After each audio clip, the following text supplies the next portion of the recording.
Dear students, last period we seen the types of sets and equal sets and some examples in practice set 1.2 on these topics. So today we have to see the next some topics in this chapter, in which first is Venn diagram.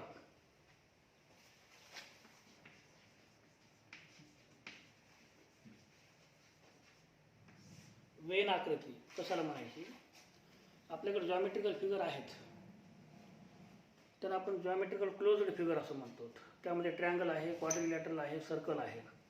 जेव्हा एखाद्या सेटमधील असणारे element हे आपण geometrical closed फिगरमध्ये दाखवतो, तेव्हा त्या closed फिगरला Venn diagram असं म्हणायचं. अर्थ यायला लक्षामध्ये? एखादा सेट आहे आणि एखाद्या सेटमध्ये जेवढे इलेमेंट आहेत ते इलेमेंट जेव्हा आपण एखाद्या जॉमेट्रिकल क्लोज्ड फिगरमध्ये दाखवतो, तेव्हा त्या जॉमेट्रिकल क्लोज्ड फिगरला वेन डायग्राम असं म्हणायचं. Right the meaning of Venn diagram. If an elements of a set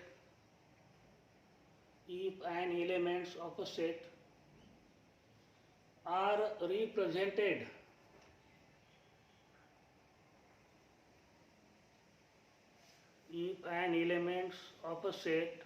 represented in a closed geometrical figure,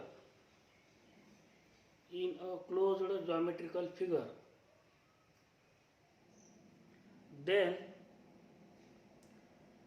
that geometrical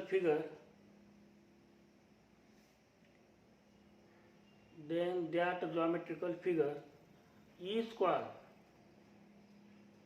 the Venn diagram of that set.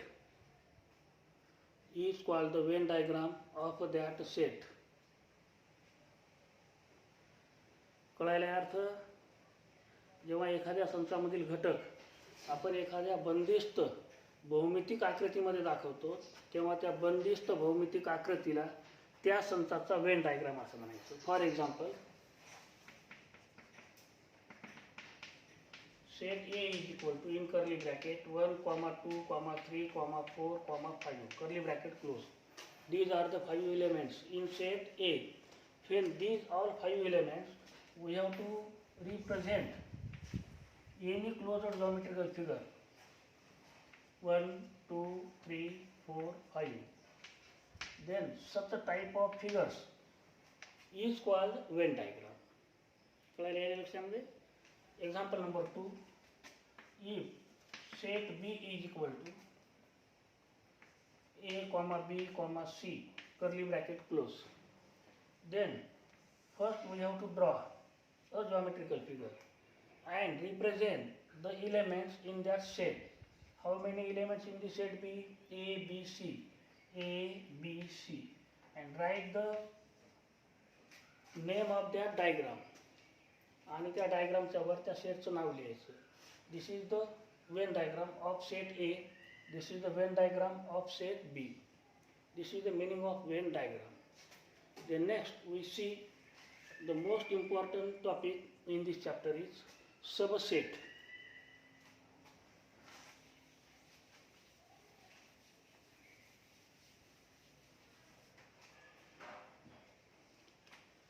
Subset, उपसंच.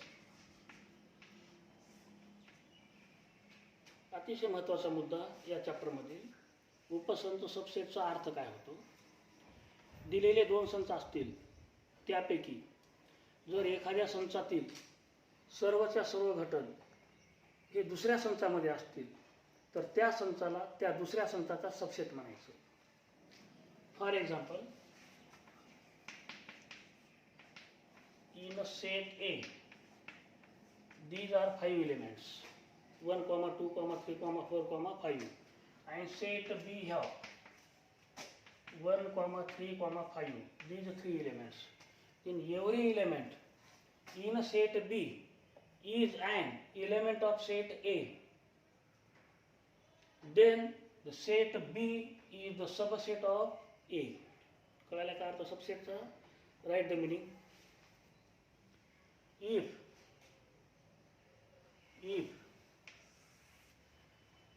and B, capital A and B, capital B, are given two sets TW, if A and B are given two sets, and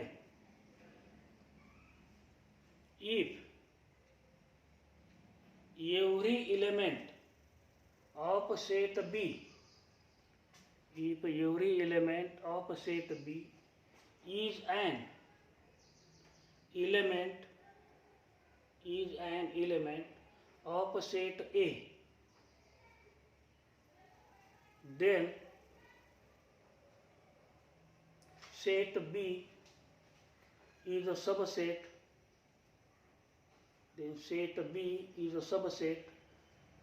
of A,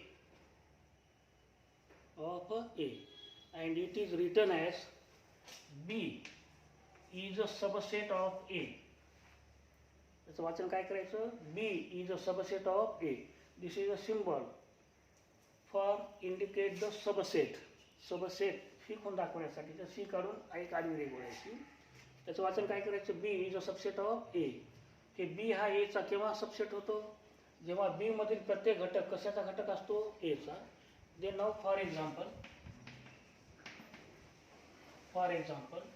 A is equal to in curly bracket 1, 2, 3, 4, 5 curly bracket close, and set B is equal to 1, 3, 5. All these three elements of set B are also an element of set A. एक आहे, 3 आहे, 5 सुद्धा आहे.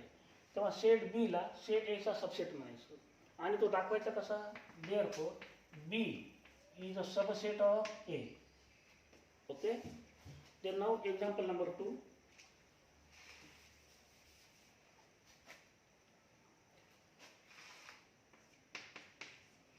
Set C is equal to in curly bracket A, B, C, D curly bracket close, and set D is equal to in curly bracket A, B, C, D, E, F curly bracket close. Then which set is a subset of which set from these two? आता दोन संचामध्ये कोणता संच कुण्या संचाचा उपसंच व्हायला आहे? C हा डी चा उपसंच व्हायला आहे का डी हा सी चा उपसंच व्हायला आहे? सी हा डी चा उपसंच व्हायला आहे. कारण सी मधील हे चारही element A B C D हे कशामध्ये आहेत? डी मध्ये आहेत. ए बी सी डी आहेत ना. तेव्हा set C is a subset of D. Therefore C is a subset of D. Not D is a subset of C. D हा C चा सबसेट आहे का? नाही. तर सी हा कशाचा सबसेट आहे? डी चा. अर्थ कळायला सबसेटचा. आणखी एखादं उदाहरण. वेन डायग्राम मध्ये घेऊ आपण. वेन डायग्राम मध्ये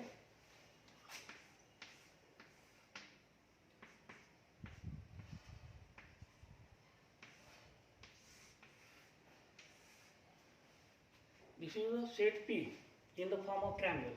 In set P, how many elements? 1, 2, 4. Okay. Then 5, 6, 7.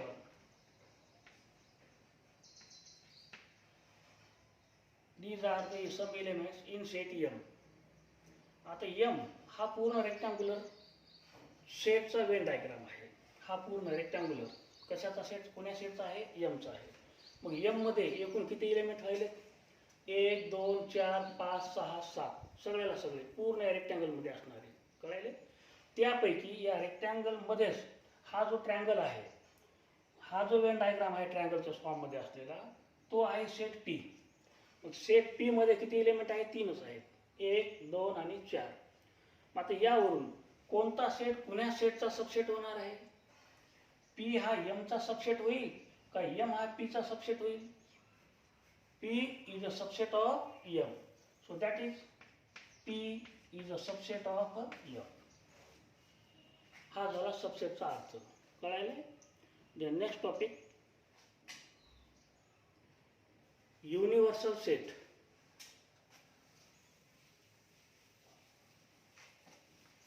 Universal set.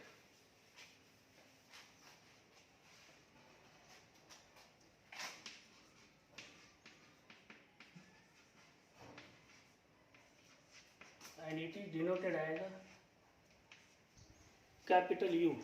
Universal या शब्दाचा अर्थ काय होतो? विश्व, विश्वसंच. कशाला म्हणायचं? सुरुवातीला आपल्या भाषेमध्ये याचा अर्थ, जेव्हा काही संच हे एका विशिष्ट संचाचे सबसेट असतात, तेव्हा त्या विशिष्ट संचाला त्या इतर सर्व सबसेटचा युनिव्हर्सल सेट म्हणायचं. अर्थ लक्षात आलाय का? आणखीन एक वेळेस पुन्हा रिपीट करू. जेव्हा काही संच हे एका विशिष्ट संचाचे सबसेट असतात, उपसंच असतात, तेव्हा तो जो विशिष्ट सेट आहे, संच आहे, त्या संचास त्या इतर सबसेटचे युनिव्हर्सल सेट किंवा विश्वसंच म्हणायचं. आता एक अगदी सोपं उदाहरण देतो. आपल्या शाळेतील 9व्या वर्गातील विद्यार्थ्यांचा सेट, संच. कुण्या वर्गातील? 9व्या. नंबर 2ला आपल्या शाळेतील 5व्या वर्गातील मुलांचा संच. दुसरा. नंबर 3ला आपल्या शाळेतील पूर्ण मुलींचा संच. आपल्या शाळेमधील कशाचा संच? पूर्ण मुलींचा संच. त्याच्यानंतर नंबर 4ला आपल्या शाळेतील पूर्ण विद्यार्थ्यांचा संच. आपल्या शाळेतील कोण्या विद्यार्थ्यांचा? पूर्ण विद्यार्थ्यांचा. त्यामध्ये मुलंही आहेत आणि मुली आहेत. आणि नंबर 5ला आपल्या शाळेतील फक्त मुलांचा संच. लक्षात आले? नंबर 1ला कोण्या वर्गातील मुलांचा संच होता? 9व्या वर्गातील. नंबर 2ला 5व्या वर्गातील. नंबर 3ला पूर्ण शाळेतील. लक्षात आले? नंबर 4ला फक्त मुलींचा संच, शाळेतील पूर्ण मुलींचा. आणि नंबर 5ला शाळेतील पूर्ण मुलांचा. मग एवढ्या ह्या 5 संचामध्ये कुण्या क्रमांकाचा संच हा इतर सर्व संचाचे प्रतिनिधित्व करायला आहे, किंवा कोणते संच हे कुण्या क्रमांकाच्या संचाचे सबसेट व्हायले? तर 9व्या वर्गातील मुलांचा संच हा शाळेतील पूर्ण विद्यार्थ्यांचा सबसेट व्हायला आहे. त्याच्यानंतर 5व्या वर्गातील मुलांचा जो संच आहे तो सुद्धा कशाचा सबसेट व्हायला आहे? शाळेतील पूर्ण विद्यार्थ्यांच्या मुलांच्या संचाचा सबसेट व्हायला आहे. शाळेतील पूर्ण विद्यार्थिनीचा संच हा सुद्धा कशाचा सबसेट व्हायला आहे? शाळेतील पूर्ण विद्यार्थ्यांच्या संचाचा सबसेट व्हायला आहे. पुन्हा शाळेतील पूर्ण मुलांचा जो संच आहे तो सुद्धा कशाचा सबसेट व्हायला आहे? शाळेतील पूर्ण विद्यार्थ्यांच्या संचाचा सबसेट व्हायला आहे. काय? तेव्हा शाळेतील पूर्ण विद्यार्थ्यांचा जो संच आहे त्याला तर इतर सर्व संचाचा कोणता सेट म्हणायचं? कोणता संच म्हणायचं? Universal set. समजायला यायला लक्षात? And write the meaning. If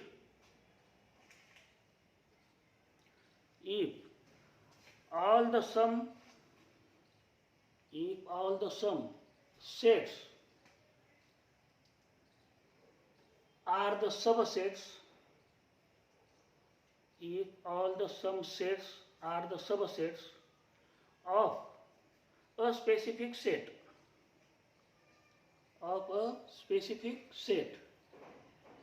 then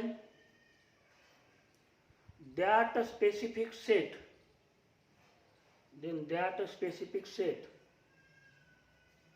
is called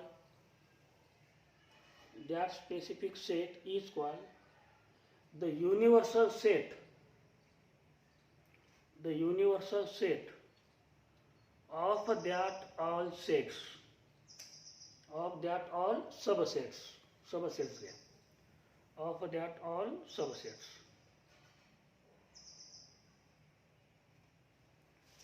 कळालं युनिव्हर्सल सेटचा अर्थ? तर for example set A is equal to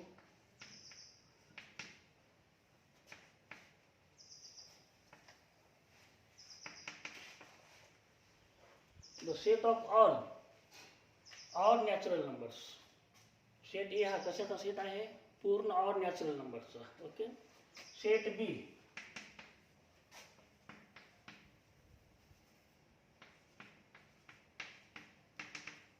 the set of all even natural numbers. संच बी हा कोण्या संख्येचा आहे? पूर्ण समनैसर्गिक संख्येचा. Set C is the set of natural number. Set C कोण्या संख्येचा आहे? नॅचरल नंबरचा. Okay. Set D is the set of all numbers multiple bye 5. संच डी हा 5च्या पटीमध्ये असणाऱ्या संख्येचा आहे. चारही सेट लक्षामध्ये आले. ए हा कोण्या संख्येचा आहे? पूर्ण विषम नैसर्गिक संख्येचा. बी हा पूर्ण सम नैसर्गिक संख्येचा. संच सी हा नैसर्गिक संख्येचा आणि संच डी हा 5च्या पटीमध्ये असणाऱ्या संख्येचा. मग या 4 संचामध्ये कोणते कोणते संच एका संचाचे सबसेट व्हायले? तर A is a subset of C. A हा सीचा सबसेट व्हायला. also B is a subset of C, also D is a subset of C. Then which set is the universal set of other which sets? Set C is a universal set of A, B and D. कळायला लक्षात? हे लिहायचं कसं पहा symbolically. A is a subset of C, also B is a subset of C, also D is a subset of C. Therefore set C is called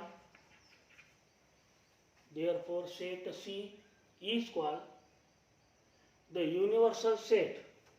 Set C is called the universal set of the sets. Set C is called the universal set of the sets. Which sets? A, B and D. A, B and D. This is the meaning of universal set. हे झालं विश्वसंचाचा अर्थ. कळाला का? Then next, complement of a set. Complement of a set.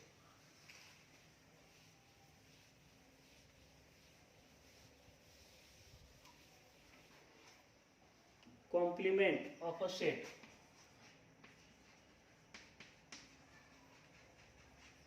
Complement of a set. पूरक संच. आता कुणाही सेटचा जो कॉम्प्लिमेंट असतो, कॉम्प्लिमेंट सेट असतो, तो सबसेटशी रिलेटेड असतो.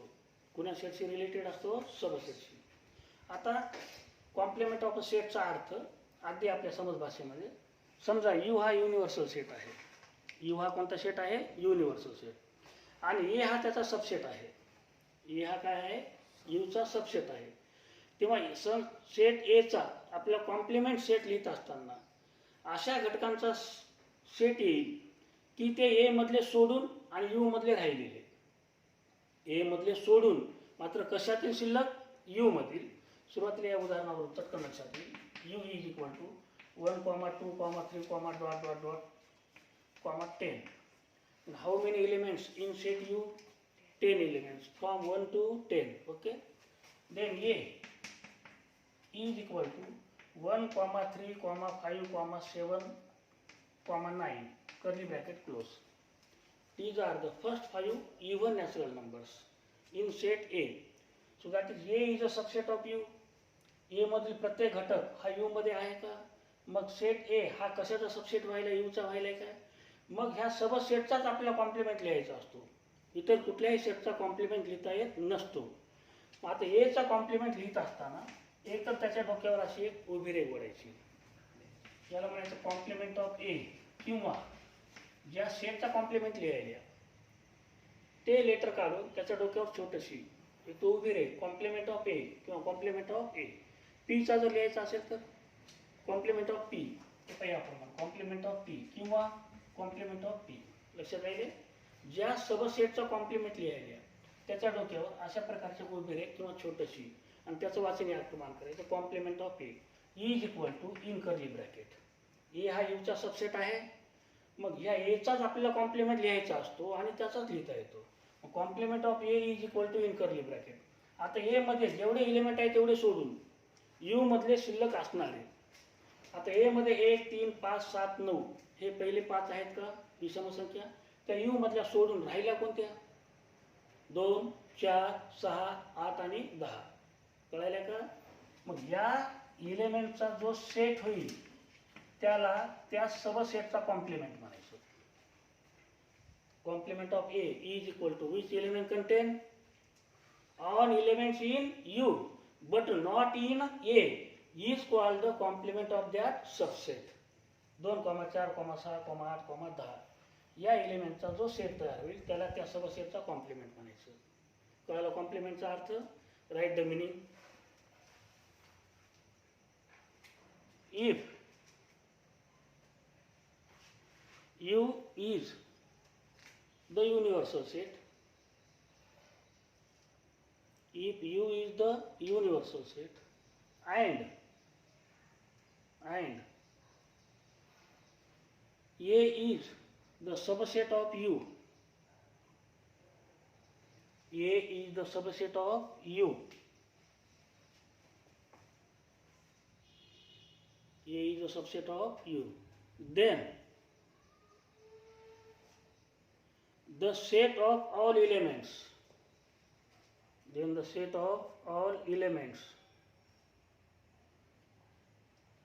set U, but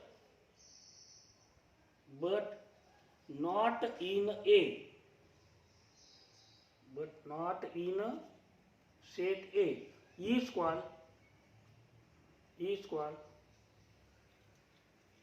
the complement of set A, is called the complement of set A, is called the complement of set A, is the meaning of complement of a set. Then write this example. U is equal to in curly bracket 1, 2, 3, only 3 dot, 10. Then A is equal to 1, 3, 5, 7, 9. Then complement of A is equal to 2, 4, 6, 8, 10. Okay.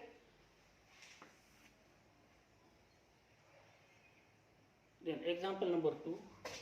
Again, U is equal to A, B, C, D, E. These are 5 elements in set U. And in set P is equal to B, D, E. B, D, E. Then we have to write the complement of this subset P. आता या subset P चा आपला complement लिहायचा. It is written as complement of P is equal to in curly bracket. So which elements are contained in this complement of P? All elements in U, but not in set P. Which elements in set P? B, D, E. हे 3 element सोडून U मधील B, D आणि E राहिले कोणते शिल्लक? A आणि C. Then the in a complement of P, these are 2 elements A, C. कळाला का कॉम्प्लिमेंटचा अर्थ? त्यानंतर या सबसेट, युनिव्हर्सल सेट आणि कॉम्प्लिमेंट ऑफ सेटशी संबंधित 1-2-3 छोटे छोटे गुणधर्म आहेत. त्यातील पहिला, write down some properties. Every subset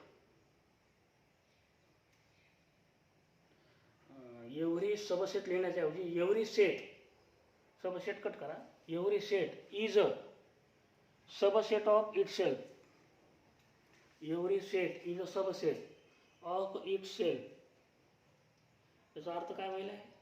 प्रत्येक संच हा स्वतःचा उपसंच असतो. Then next,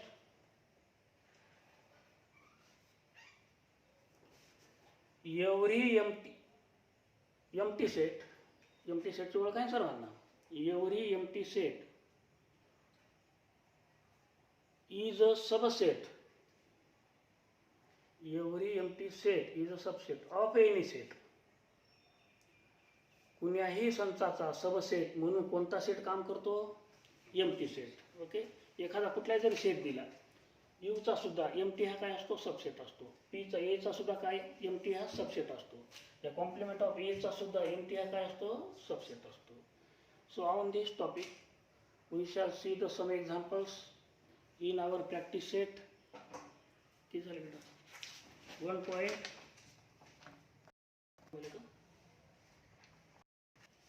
So practice set 1.3.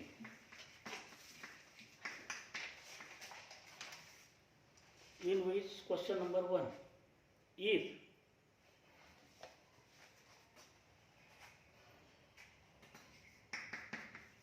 set A is equal to in curly bracket A, B, C, D, E, curly bracket close, Number 2, B is equal to, in curly bracket, C, D, E, F.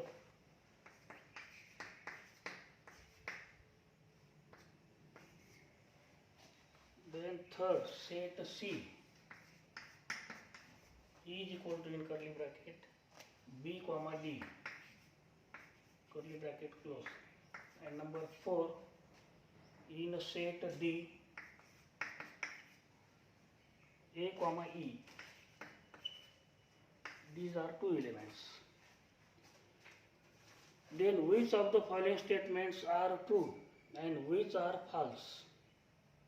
Then which of the following statements are true and which are false? हे 4 set दिलेत त्यांच्या एलिमेंट्ससह. तेव्हा आपल्याला खालील काही statement कोणते true, कोणते बरोबर आहेत आणि कोणते चूक आहेत हे आपल्याला फाइंड आउट करायचं. त्यामध्ये number 1, C is a subset of B. Then number 2, A is a subset of D. The third, D is a subset of B. Number 4, D is a subset of A. Again, D is a subset of A. Number 5, B is a, B is a subset of A. And number 6, C is a subset of A. C is a subset of A. These are total 6 statements are given. From these 6 statements, which statements are true and which statements are false? From these given 4 sets, which 4 sets are given? A, this set having 5 elements, A, B, C, D, E. In set B, 4 elements, C, D, E, F. In set C, 2 elements are given, B and D. And in set D, again 2 elements are contained, A and E. From these 4 given sets, first statement is C is a subset of B. This statement is true or false. We have to decide. C, in set C, which 2 elements? B and D. संच C मध्ये 2 घटक आहेत का? म्हणजे दोन्ही घटक संच B मध्ये आहेत का हे फाइंड आउट करायचं. C is a subset of B. C मध्ये B आणि D. B आणि D आहेत का? एकच आहे D. B आहे का? संच C मधील असणारा हा B, तो संच B मध्ये नाही, फक्त एकच आहे. मग हा संच C या B चा सबसेट उपसंच होईल का? सो दिस इज काय होईल? फॉल्स. का चूक व्हायला हे लक्षात राहिले ना? C मधील B आणि D या 2 घटकापैकी एकच घटक B मध्ये आहे, तो म्हणजे D. कोणता नाही? B नाही. एक जरी नसेल तरी तो सबसेट होत नसतो. प्रत्येक घटक पाहिजे तरच तो सबसेट असतो. त्यानंतर A is a subset of D. आता A हा D चा सबसेट आहे का पहा. A मध्ये किती एलिमेंट आहेत? 5. 1 2 3 4 5. A B C D E. आणि D मध्ये 2च आहेत. A मधले 5 ला 5 जर D मध्ये असते तरच A हा कशाचा सबसेट झाला असता? D चा. So also this statement is true or false? False. Okay. Then number 3, D is a subset of B. आता पहा रे, D मधले सगळ्याला सगळे एलिमेंट B मध्ये आहेत का? D मध्ये आहेत A आणि E, 2च आहेत. आता B मध्ये पहा, A आणि E. A आहे का रे? फक्त E आहे. लक्षात राहिले ना? A आहे का D मधला? मग हे स्टेटमेंट सुद्धा काय होईल? This statement is also false. Okay. Then number 4, D is a subset of A. D मधील पहा, D मध्ये A आणि E हे 2 घटक आहेत. ते आहेत का A मध्ये? आहेत का A आणि E? A आणि E दोन्ही आहेत ना? So this statement number 4 is बरोबर होईल? Is true. then number 5, B is a subset of A. B मधील C D E F. A मध्ये आहेत का पहा, C D E आहेत का? C D E मात्र एफ आहे का, एक जरी नसेल तरी तो सबसेट होणार नाही. So also this statement is false. And now 6, C is a subset of A. C मधील B आणि D, A मध्ये आहेत का पहा रे, B आणि D दोन्ही एलिमेंट आहेत का. So statement number 6 is true. Okay. So remaining examples are you try to solve. बाकी राहिलेले उदाहरण सोडवायचा प्रयत्न करा. आता याच प्रॅक्टिस सेटमधील उदाहरण क्रमांक 6 आणि 7 तुमच्या अभ्यासक्रमातून कमी केलेला आहे, वगळलेला आहे बरं का. फक्त या वर्षासाठी 6 आणि 7 उदाहरण. बाकी 5 उदाहरणापर्यंत तुम्ही मला माझ्या वैयक्तिक व्हॉट्सअपवर कळवा किंवा फोन लावून कळवा. प्रॅक्टिस सेट 1.3 मधील या क्रमांकाचं उदाहरण आमच्या याच्यामध्ये येत नाही. जोपर्यंत तुम्ही मला कळवणार नाही तोपर्यंत मला समजणार नाही की कुण्या प्रॅक्टिस सेटमधले कुठले उदाहरणं घ्यायचे. तुम्ही सोडवायचा प्रयत्न करा, कुठल्याही प्रकारच्या गाईडलाईनचा वापर न करता. बाकी राहिलेली उदाहरणं उद्याच्या पिरियडला आपण सोडवायचा प्रयत्न करू, त्यावर चर्चा करू आणि त्यानंतरचा मुद्दा पुन्हा पुढच्या पिरियडमध्ये कंटिन्यू करू. आजच्या पिरियडला थांबू. ओके, धन्यवाद.